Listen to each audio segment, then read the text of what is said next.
الحمد لله الذي أنزل القرآن هدى للمتقين وأرسل رسوله رحمة للعالمين صلاة وسلاما على سيدنا ومولانا محمد صلى الله عليه وسلم وعلى آله وأصحابه ومن اتبعه إلى يوم الدين اللهم ارزقنا فهم النبيين وحفظ المرسلين وإلهام الملائكة المقربين.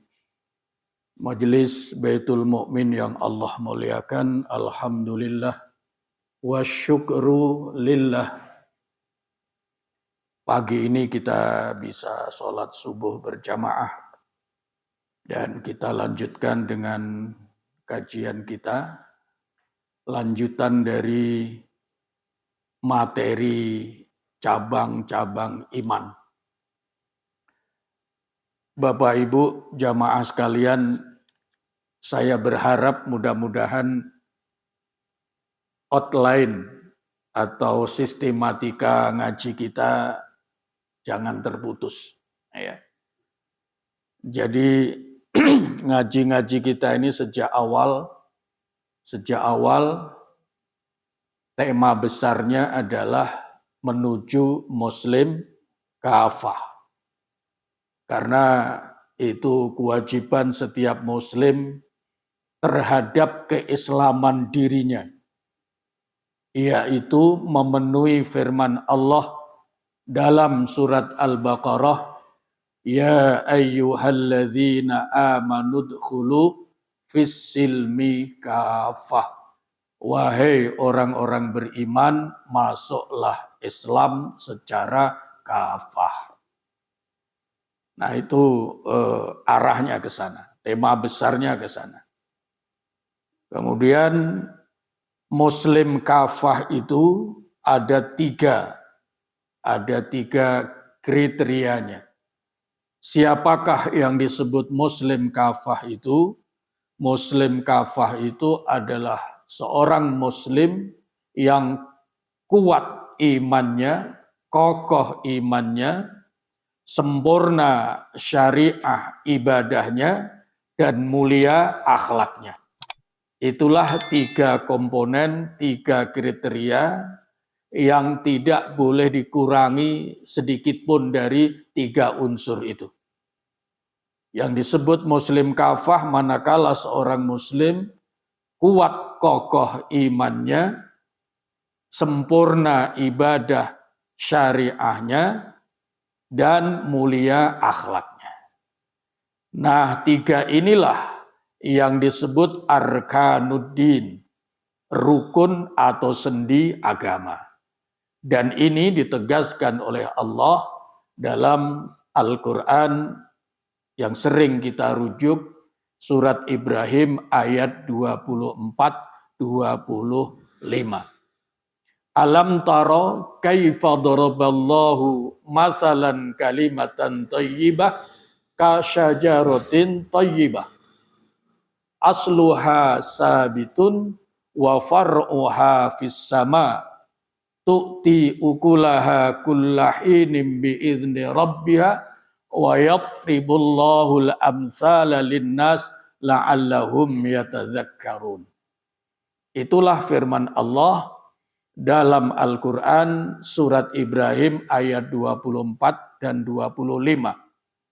Akar yang dimaksud oleh ayat 24 surat Ibrahim itu adalah perumpamaan akidah. Yang kedua, pohon menjulang tinggi itu dalam ayat itu yang dimaksud merupakan perumpamaan yang Allah buat untuk orang yang sempurna, maksimal ibadah syariahnya. Dan yang ketiga, pohon banyak yang bisa dinikmati setiap saat itu adalah perumpamaan akhlakul karimah. Nah, itu kriteria seorang muslim muslimah kafah. Dalam rangka ke sana, maka kemudian wujudnya apa? Wujudnya ibadah. Ya, wujudnya ibadah. Wa ma umiru illa liya'budullaha mukhlisina lahuddin. Allah tidak memerintahkan manusia melainkan untuk beribadah secara ikhlas. Juga ayat wa ma khalaqtul jinna wal insa illa liya'budun. Oleh karena manusia itu terdiri dari lahir dan batin, fisik dan rohani, ya, jasad dan kolbu, maka seruan ibadah itu juga kepada keseluruhannya. Sehingga ada ibadah yang sifatnya lahiriah, ya, ada ibadah yang sifatnya ruhaniyah, ya, kolbiyah, ibadahnya kolbu. Bahkan dalam ibadah-ibadah itu mengintegrasikan dua hal itu. Ya. Ada aspek niat tempatnya di hati. Kemudian ada aspek kaifiyat tata cara. Nah, ini menunjukkan bahwa ibadah itu hendaknya dipenuhi secara lahiriah dan batiniah. Oleh karena yang dimaksud muslim kafah itu adalah muslim-muslimah yang kuat imannya, sempurna syariatnya dan mulia akhlaknya. Nah, maka di samping itu juga ibadah itu hendaknya lahir batin. Ibadah baru disebut sebagai ibadah manakala didasari oleh iman dan tauhid. Itulah sebabnya kita membahas 77 cabang iman. Ya, 77 cabang iman. Nah, sampai pekan lalu, sampai ke cabang yang ke-10, yaitu hubbullah, menyintai Allah. Ya, menyintai Allah. Supaya juga tidak lupa, kenapa menyintai Allah itu menjadi cabang iman? Karena ternyata seorang muslim kafah itu baru ibadahnya akan sempurna manakala terhadap seruan agama dia menyatakan sami'na wa ata'na. Ketaatan yang penuh. Seseorang baru memiliki ketaatan penuh manakala ada cinta di hatinya. Mahabbah di hatinya. Dan mahabbah inilah, motivasi cinta kepada Allah inilah yang akan melahirkan kualitas ibadah tingkat tinggi. Ibadah itu targetnya, saya sering menyampaikan supaya tidak lupa, ibadah itu targetnya ada 3. Yang pertama minimal sah. Kriterianya, ukurannya fikih. Ya. Bagaimana tata cara sholat, mulai persiapan wudhunya, takbirnya, dan seterusnya. Yang kedua, target ibadah itu adalah diterima. Diterima. Untuk bisa diterima, tempo hari sudah kita bahas, kalau orang sholat tidak wudhu, sholatnya dianggap tidak sah. Jadi kalau begitu toharoh, bersuci secara lahiriah fisik, itu syarat sahnya ibadah. Kemudian di samping syarat sah, ada juga syarat diterima. Syarat diterima, yaitu ikhlas karena Allah. Ikhlas urusan kalbu. Oleh karena itu, ikhlas merupakan syarat diterimanya ibadah. Yang ketiga, ini kaitannya dengan mahabbah, di samping sah, di samping diterima, ibadah itu sebisa mungkin punya target yang tertinggi, yaitu bernilai tinggi di hadapan Allah Subhanahu wa Ta'ala.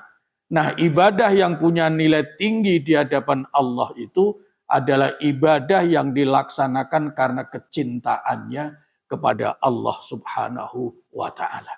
Mahabbah, cinta kepada Allah. Itu yang ke-10. Maka di dalam ayat-ayat Al-Quran Salah satunya di dalam ayat 24 surat At-Taubah itu, bahwa seorang muslim beriman hendaknya meletakkan kecintaannya kepada Allah, kepada Rasulullah, dan kepada aktivitas jihad melebihi kecintaannya kepada yang lain. Bahkan Rasulullah SAW pernah bersabda, kalau ingin seorang muslim beriman merasakan manisnya iman, halawatul iman, maka caranya hendaknya meletakkan kecintaannya kepada Allah dan Rasulnya melebihi kecintaannya kepada yang lain. Itu berkaitan dengan cabang iman yang ke-10. Kita bahas selanjutnya yang ke-11, wa syu'batul hadiyatu asyara. Ya. Cabang iman yang ke-11 itu al-khauf min azabillah, yaitu takut terhadap azab Allah. Nah, ini nanti ada tandanya. Tanda orang itu beriman, dia takut terhadap azab Allah. Tandanya orang itu takut terhadap azab Allah bukan saja secara retorika belaka, tapi ditunjukkan bahwa dia menghindari hal-hal yang mengundang azabnya Allah. Itu tandanya. Tandanya orang itu takut terhadap azab Allah. Dan dengan demikian dia termasuk orang yang beriman, manakala dia menghindari hal-hal yang mengundang murka Allah. Nah, segala hal larangan agama itu akan mengundang murka Allah manakala tidak dipenuhi, tidak dipatuhi oleh manusia. Nah, di sini pentingnya ilmu. Pentingnya ilmu. Apa sajakah yang dilarang oleh Allah? Apa saja yang dicegah oleh agama? Dan ini yang harus diketahui. Kalau tidak diketahui secara baik, mana mungkin seseorang bisa menghindari hal-hal yang dilarang oleh agama. Oleh karena itu mempelajari hal-hal yang dilarang oleh agama itu bukan berarti untuk dilakukan, tapi justru untuk dihindari. Maka di dalam Al-Quran itu mulai minuman keras, mulai bergunjing, dan segala macamnya ini hendaknya memerlukan penguasaan ilmunya, sehingga dengan tahu ilmu hal-hal yang dilarang oleh Allah, dengan mudah seseorang bisa menghindari segala yang dilarang oleh Allah. Dan itu pertanda orang yang takut terhadap azab Allah. Dan orang yang takut terhadap azab Allah itu termasuk kriteria orang yang beriman. Dan di dalam syu'abul iman itu termasuk cabang iman yang ke-11. Yang ke-12 ini sebaliknya. Kalau yang ke-10 itu al-khauf min azabillah, takut terhadap azab-azab Allah, maka cabang iman yang ke-11 sebaliknya. 12 perimbangannya, yaitu ar-roja li rahmatillah. Ya. Ada harapan, hatinya punya harapan terhadap rahmat Allah. Nah, ini langsung disambung yang ke-13 adalah tawakal. Nah, rangkaian yang ke-11, 12, 13 ini merupakan satu rangkaian. Yang ke-11 takut terhadap azab Allah. Kalau takut terhadap azab Allah, maka hindari hal-hal yang dilarang oleh agama. Lalu yang ke-12, tanda orang itu beriman, dia juga beriman kepada rahmat Allah. Bahkan Rahman Rahim Allah itu diletakkan pada sifat yang utama. Dalam Asmaul Husna Ar-Rahman Ar-Rahim yang pertama. Dalam Al-Quran Bismillahirrahmanirrahim yang pertama. Oleh karena itu cabang iman yang ke-11 adalah berharap, 12 berharap atas rahmat Allah. Nah, caranya bagaimana? Caranya, tandanya orang itu berharap kepada rahmat Allah, dia melaksanakan hal-hal yang diperintah oleh agama. Maka orang menyatakan, iya Allah Maha Pengampun. Tapi kalau dia tidak pernah berjuang menghindari dosa, maka itu pengakuannya pengakuan yang dusta. Tandanya dia berharap ampunan Allah, tandanya dia berharap rahmat Allah, dia melakukan hal-hal yang diperintah, yang disukai oleh Allah Subhanahu wa Ta'ala. Lalu apa hubungannya dengan yang ke-13? Tawakal. Hubungannya adalah meskipun seseorang itu sudah beribadah, maka etikanya, adabnya tidak mengandalkan semata-mata ibadahnya tanpa tawakal kepada Allah Subhanahu wa Ta'ala. Nah, makanya sampai Syekh Ibnu Athaillah As-Sakandari, ya, di dalam Al-Hikamnya itu salah satu adab tasawufnya seseorang, dia tidak boleh semata-mata berpegang kepada amalnya. Ya. Wah, saya sudah sholat, saya sudah puasa, saya sudah zakat, sudah umrah, sudah haji, dan seterusnya pasti. Nah, ini yang tidak diperlukan. Pasti Allah akan memberikan surga. Nah, tapi ternyata ada hadis Rasulullah Shallallahu Alaihi Wasallam menyatakan, sesungguhnya yang memasukkan kalian kepada surga itu bukan amal, tapi semata-mata adalah karena rahmat Allah Subhanahu wa Ta'ala. Jadi kalau begitu apa kesimpulannya? Kesimpulannya, orang yang memiliki waktu, yang memiliki kesempatan, lalu menggunakan kesempatannya untuk beribadah, itu bagian dari rahmat Allah Subhanahu wa Ta'ala. Makanya tandanya orang itu benar-benar beriman kepada Allah. Allah itu Rahman Rahim. Oleh karena itu senantiasa berharap kepada rahmat Allah. Tandanya orang itu mau melaksanakan perintah-perintah Allah Subhanahu wa Ta'ala. Nah, setelah dia lakukan, setelah dia laksanakan, tawakal kepada Allah. Oleh karena itu, dalam adab, dalam etika, hendaknya kita mampu bertawakal, menyerahkan semua aktivitas amal ibadah kita kepada Allah Subhanahu wa Ta'ala. Barangkali ini rada jarang dilakukan. Wahai Allah, inilah hamba-Mu. Telah berusaha beribadah sebaik mungkin. Tetapi hamba sadar. Banyak kekurangan. Ilmu hamba kurang.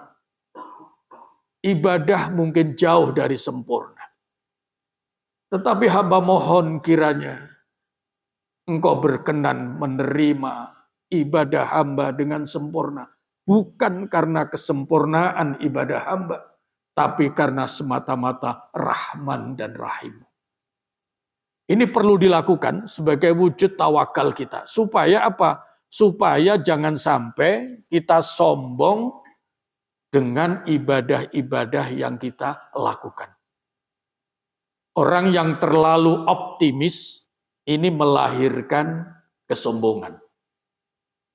Tapi orang yang terlalu pesimis ini melahirkan putus asa. Dua-duanya dilarang oleh agama. Al-Quran menyatakan wala tayasu min rauhillah, jangan putus asa dari rahmat Allah. Kalau seseorang itu senantiasa iman kepada Allah, tandanya dia tidak putus asa terhadap rahmat Allah. Maka putus asa terhadap rahmat Allah itu dilarang. Yang kedua, takabur atau kesombongan itu juga dilarang oleh agama. Dan orang yang takabur ini bisa muncul karena optimisme yang terlampau tinggi. Optimisme boleh, yang dalam bahasa tasawuf adalah roja, berharap kepada Allah, tapi juga harus diimbangi dengan khauf. Iya, sholatku memang sempurna dari sisi jumlah waktu dan rokaatnya. Tapi bagaimana dari sisi kualitasnya? Jangan-jangan kita karena rutinitasnya, kita tidak sempat mengevaluasi bacaan-bacaan kita. Jangan-jangan, nah ini namanya khauf. Ada rasa kekhawatiran. Karena apa? Menyadari manusia itu banyak kekurangan. Apalagi di hadapan Allah yang maha sempurna. Di hadapan manusia yang sama-sama punya kekurangan saja, itu kadang-kadang tampak kurangnya. Padahal sama-sama manusia itu ada kekurangannya. Apalagi manusia di hadapan Allah yang maha sempurna, sangat boleh jadi kekurangannya semakin banyak. Hanya karena manusia itu ditutup oleh hawa nafsunya, sehingga terlalu optimis, tidak merasa ada kekurangan-kekurangan. Maka kemudian lahirlah yang namanya kesombongan. Berusaha menjadi sempurna harus, tapi jauhkan perasaan merasa sudah sempurna. Karena itu nanti akan melahirkan kesombongan. Kesombongan tidak perlu banyak. Peringatan keras Rasulullah Sallallahu Alaihi Wasallam, kesombongan sebutir debu saja itu sudah cukup menjadi alasan bagi Allah untuk melemparkan orang yang sombong itu ke nerakanya. Kesombongan walaupun hanya sebutir debu sudah cukup menjadi penghalang seseorang untuk masuk surga. Itu makanya optimisme boleh, optimis boleh, tapi jangan sampai melahirkan kesombongan. Ya. Rasa khawatir juga perlu, tapi jangan sampai melahirkan putus asa.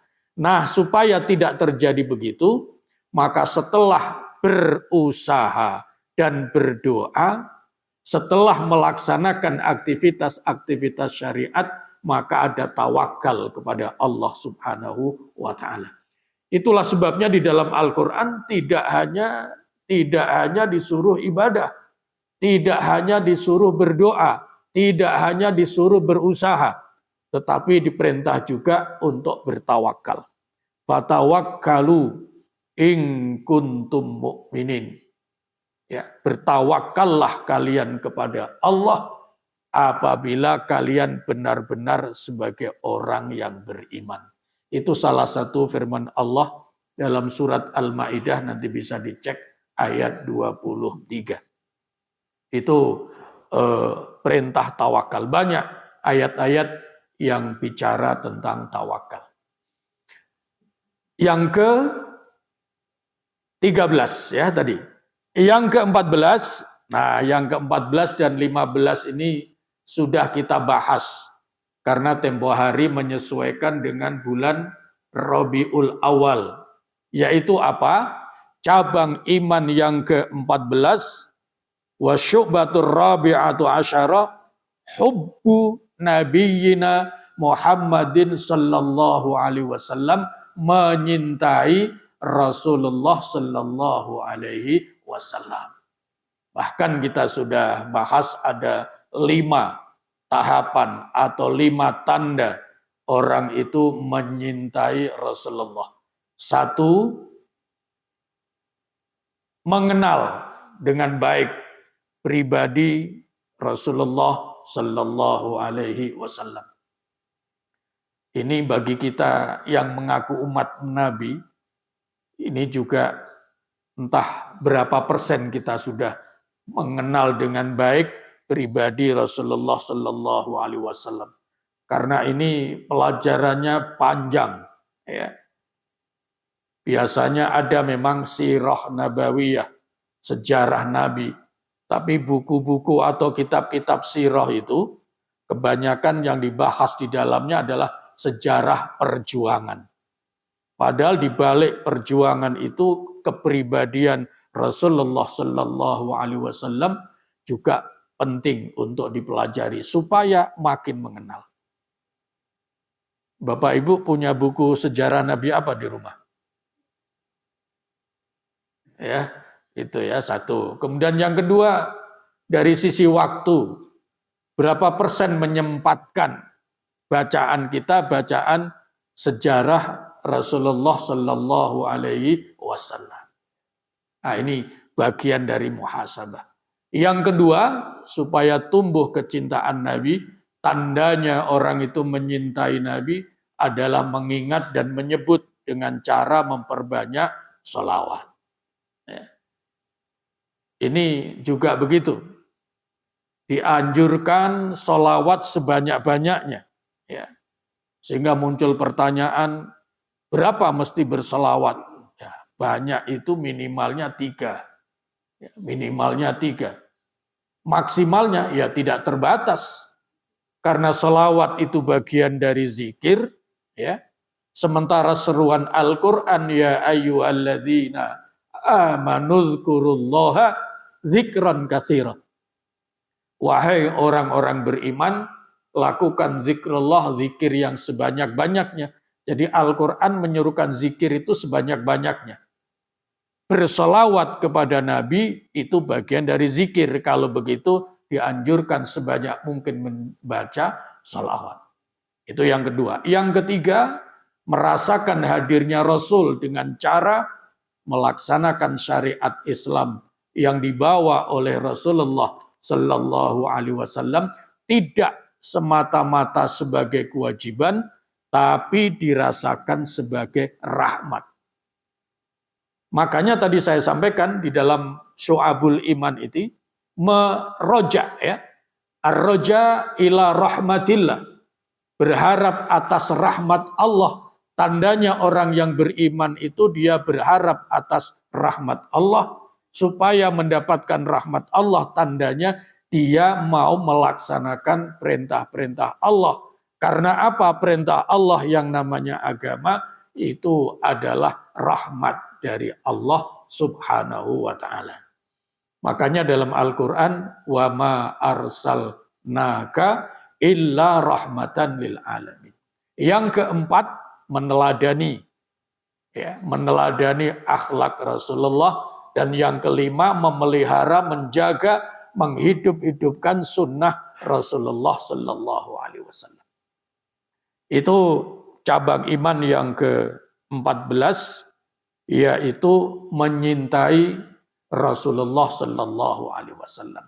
Yang ke-15, mengagungkan, memuliakan Rasulullah.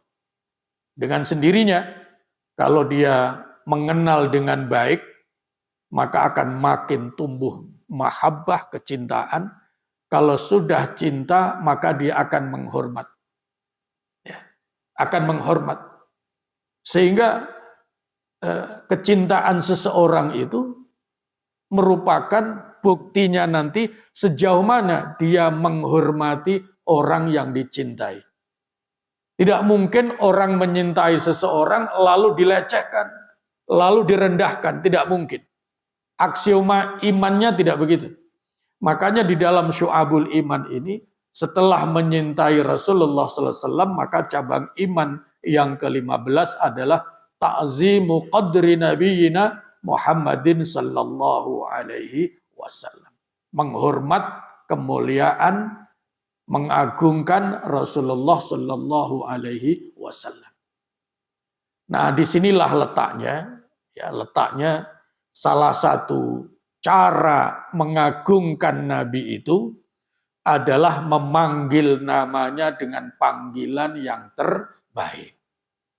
Sehingga sebagian ulama, tidak semua, sebagian ulama bersolawat yang ada upaya mengagungkan Nabi, itu ada tambahan Sayyidina. Nah, ini niatnya mengagungkan Rasulullah Sallallahu Alaihi Wasallam. Allahumma sholli ala Sayyidina Muhammad. Karena kata Sayyidina artinya pemimpin kami, Tuhan kami, itu panggilan kehormatan. Walaupun Nabi sendiri menyontohkan Allahumma sholli ala Muhammad. Ya boleh saja mengikuti apa yang dicontohkan Nabi. Tapi jangan sampai ucapan Muhammad yang kita maksudkan Rasulullah dalam bacaan sholawat itu, nanti hati kita merasa memanggil Muhammad dengan yang lain. Ya, karena sama-sama Muhammad. Karena di dalam Al-Quran itu ada perintah Allah, jangan jadikan panggilanmu kepada Rasulullah itu seperti kalian memanggil di antara teman-teman kalian. La taj'alu du'a ar-rasuli bainakum ka du'a ibadikum ba'da. Jangan memanggil Nabi seperti kalian memanggil di antara kalian. Nah, salah satu cara membedakannya adalah panggilan kemuliaan dengan kata-kata Sayyidina. Nah, ini supaya paham saja ilmunya, sehingga tidak saling menyalahkan, tidak saling merasa paling benar. Ya. Mau pakai Allahumma sholli ala Muhammad tanpa Sayyidina bagus, karena itu contoh yang diberikan Nabi. Mau menggunakan Allahumma sholli ala Sayyidina Muhammad juga bagus, karena itu panggilan kehormatan sesuai dengan ayat Al-Quran. Ya. Nanti dicek ayat 63 surat An-Nur. Ya. Ayat 63 surat An-Nur.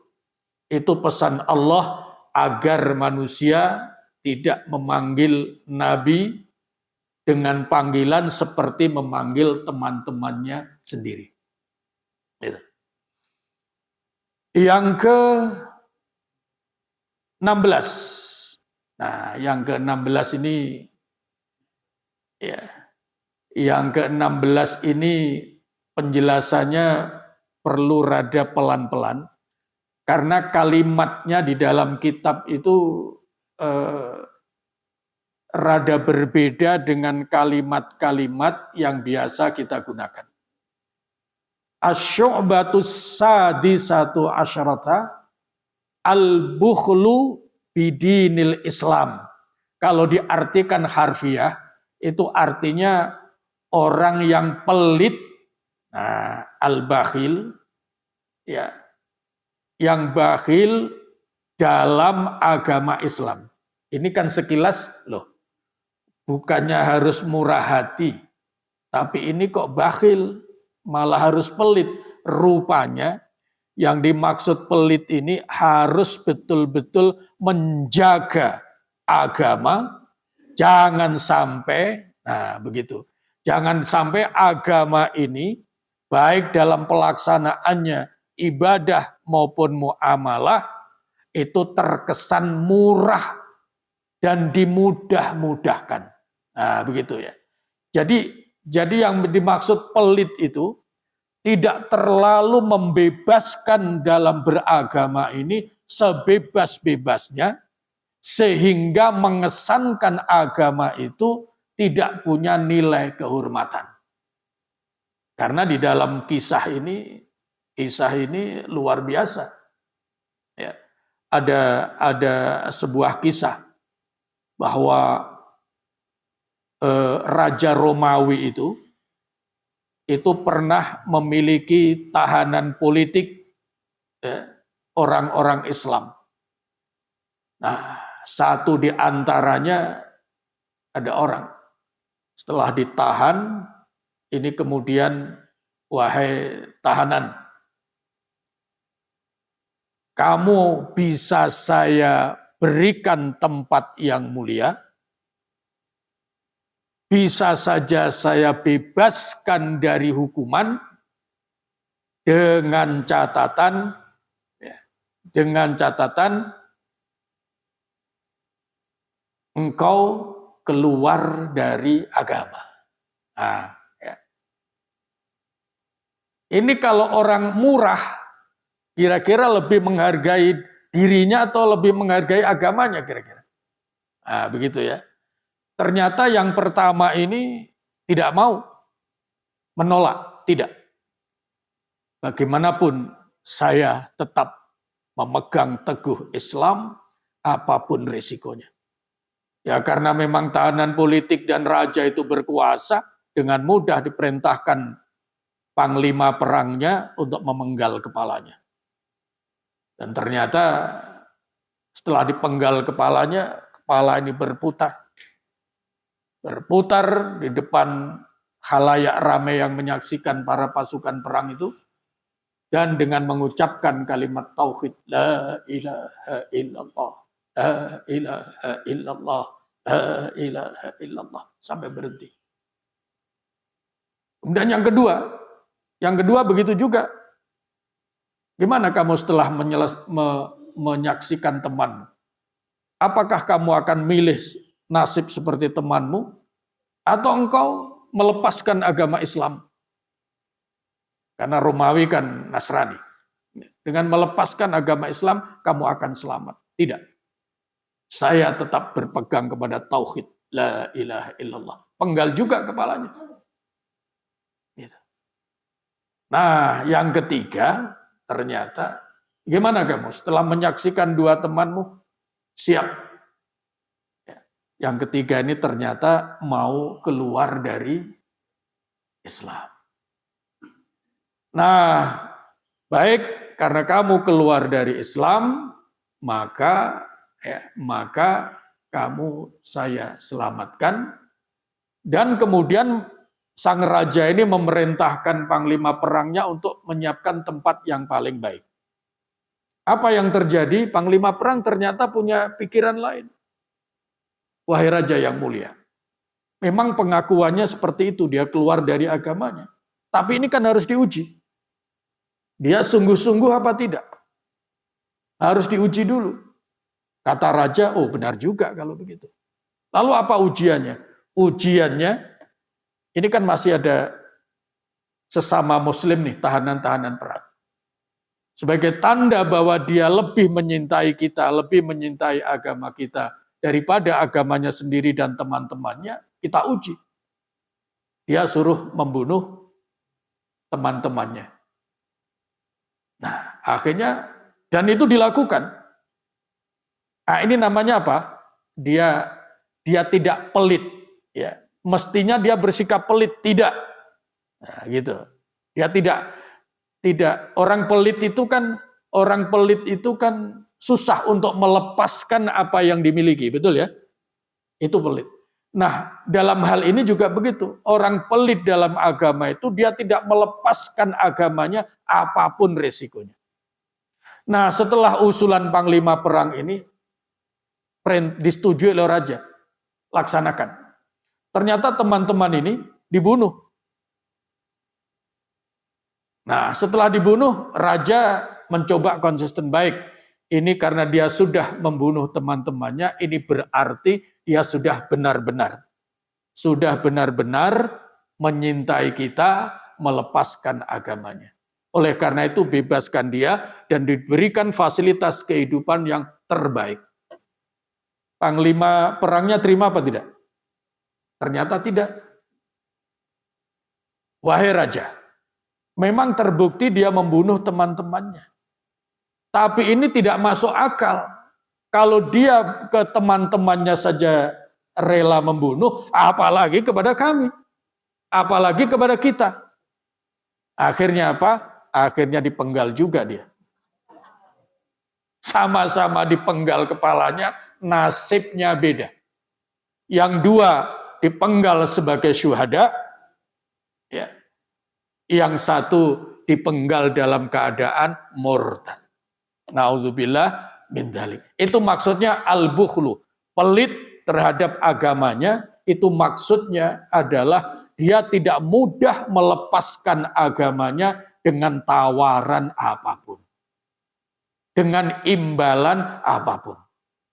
Jangankan yang namanya agama secara keseluruhan, tauhid la ilaha illallah saja, itu nilainya lebih besar dibandingkan 7 langit, 7 bumi seisinya. Itu padahal baru kalimat la ilaha illallah. Bagaimana Islam dengan keseluruhan yang rahmatan lil alamin itu tentu tidak bisa dinilai dengan dunia, tidak bisa dinilai dengan apapun. Nah, itulah cabang iman yang ke-16. Saya kira itu kajian kita pada pagi hari ini. Ada pertanyaan? Pak Dianto, silakan.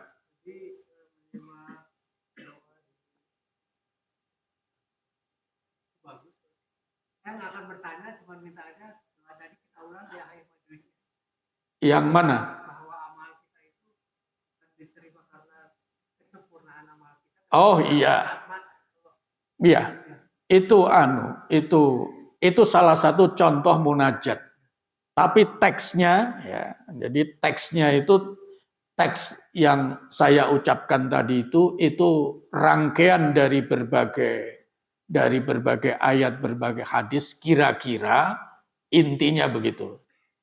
Nah, Pak Sudar bisa merangkai dengan kalimatnya sendiri. Dan itu kalau sudah ketemu dengan kalimatnya sendiri, itu akan jauh lebih mantap. Ya kira-kira seperti tadi, wahai Allah, inilah hamba-Mu, telah berusaha maksimal dalam beribadah, memenuhi perintah-Mu. Tapi hamba sadar masih banyak kekurangan, jauh dari sempurna. Oleh karena itu hamba tetap mohon, kiranya Engkau berkenan menerima amal ibadah hamba dengan sempurna. Bukan karena kesempurnaan ibadah hamba, tapi karena semata-mata karena Rahman dan Rahim. Nah kira-kira begitu. Nanti kalau perlu teksnya nanti saya buat sebagai contoh. Ada yang lain? Ya. Tadi mengenai Al-Quran Rasulullah, ayat nomor 23 ya. Kenapa? 63. Coba dicek, barangkali saya salah sebut. Ya. 63 coba, dipastikan.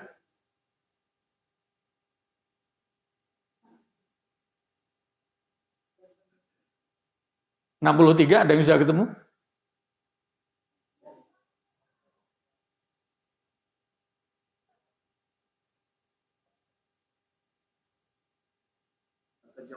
Iya.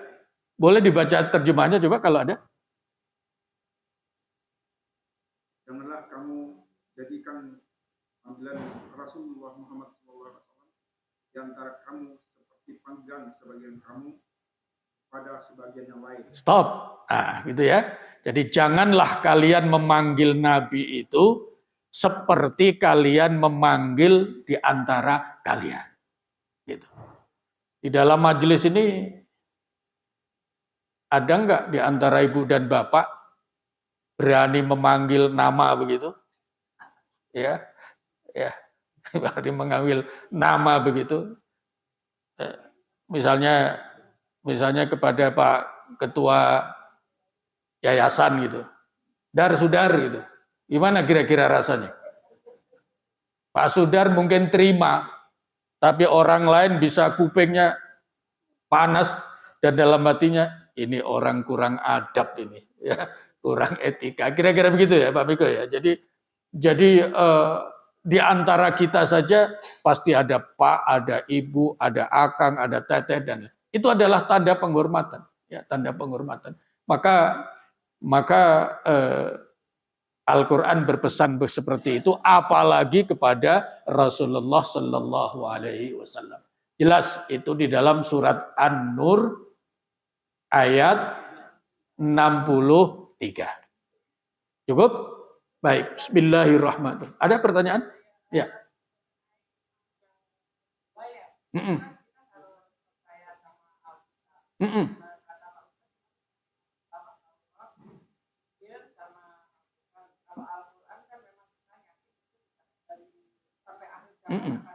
Ya.